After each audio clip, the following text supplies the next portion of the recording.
भगवान बद्री विशाल के बारे में कहा जाता है कि जो जाए बद्री वो न आए उदरी। ऐसा क्यों कहा जाता है? बहुत सुंदर बात आपने पूछी। जो जाए बदरी वो न आए उदरी, जो आए उदरी तो फिर न हो दरिद्री।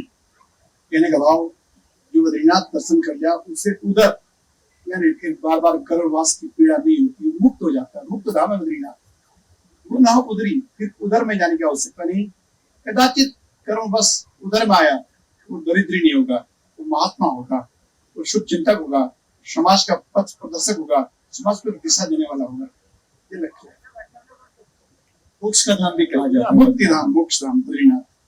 जीवन और मृत्यु के चक्र से वो दूर हो जाता है। जो जीवन और मृत्यु के चक्कर से व्यक्ति को पार कर दे, वो मुक्ति धाम बद्रीनाथ है। मैं अब इसी पर थोड़ा, क्योंकि 4 पड़ाव हैं 4 धाम यात्रा के, यमुनोत्री धाम, गंगोत्री धाम, केदारनाथ, उसके बाद आखिर में बद्रीनाथ। तो आखिरी बद्रीनाथ धाम ही क्यों? वो पहले नंबर पर भी तो हो सकते थे, पहला पड़ाव भी हो सकता था। देखिए, बद्रीनाथ धाम उत्तराखंड के 4 धामों में तो ही है, लेकिन देश के 4 धाम है। पूर्व में जगन्नाथपुरी, पश्चिम में द्वारका, दक्षिण में रामेश्वरम, उत्तर में बद्रिकाश्रम। तो 4 धाम 4 युगों के प्रतीक हैं।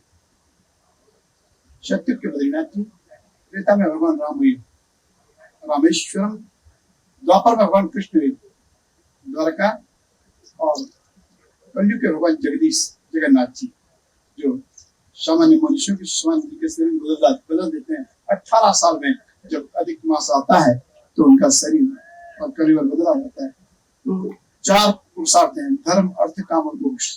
धर्म जगन्नाथपुरी, अर्थ के दाता भगवान शंकर ऑर्डरदानी, और काम शांति के लिए द्वारका, मुक्ति के लिए बद्रीनाथ। आज आप सबसे उपयुक्त व्यक्ति हैं, क्योंकि बहुत सारी कहानियां हम लोगों ने पढ़ी हैं और जानी है भगवान बद्री विशाल के बारे में। वो असली जो कहानी है वो क्या है? क्या भगवान शंकर वहां पर, जो है भगवान विष्णु वहां बाल रूप में आए थे? ऐसे कौन सी वाली कहानी सही है? बहुत प्रचलित कहानी है। मैंने अपनी दादी से सुना था, अपने पूर्वजों से सुना था, लेकिन ये सुनी कहानी, कहीं लिखा नहीं है। शास्त्र वो जो वेद व्यास जी के लिखने से निकले, शास्त्र वो जिसका प्रमाण भागवत दे, महाभारत दे, भगवान वेद व्यास की लिखनी, व्याचो सिस्टम जगत सर्वम। लेकिन ऐसा लिखा नहीं है, ऐसा कहा जाता है। भगवान सत्युग के हैं, तो आदिकाल से भगवान विराजमान है वहां पे हैं। अलग भाग है, केदार खंड है, लेकिन भगवान बद्रीनाथ जी सत्युग से निरंतर विराजमान है। और कई सारी कहानी है, अच्छा लगता है सुन के कि भगवान वहां पे आए, भगवान शंकर को केदारनाथ भेजा, अपने विराजमान है, ऐसा कहा जाता है, लिखा नहीं है। नर और नारायण पर्वत के बीचों बीच में भगवान बद्री विशाल है, लेकिन आजकल वहां पर मास्टर प्लान का काम चल रहा है। ठीक कर रही है सरकार? बिल्कुल ठीक कर रही है। बद्रीपुरी की आवश्यकता आज बढ़ गई है। आज वहां पे पब्लिक बढ़ गई है, यात्री बढ़ गए हैं।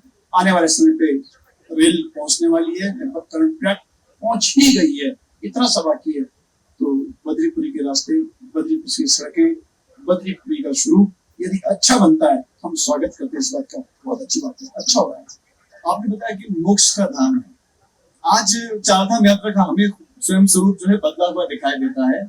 पहले हमने सिर्फ सुना है कि सिर्फ बुजुर्ग जाते थे, जो संन्यास धारण कर लेते थे वो चल पड़ते थे 4 धामों की यात्रा पर। आजकल तो नए नए युवा भी जा रहे हैं। तो क्या फिर मोक्ष के धाम उनको जाना चाहिए?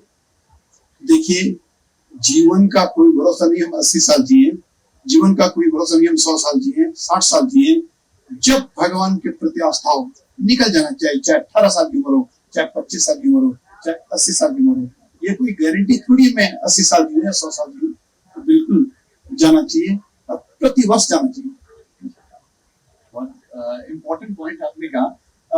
भगवान बद्री विशाल की पूजा की पद्धति क्या है? क्या परंपरा रहती है वहां पर? इसे नारदीय पांचरात्र पूजा परंपरा कहते हैं।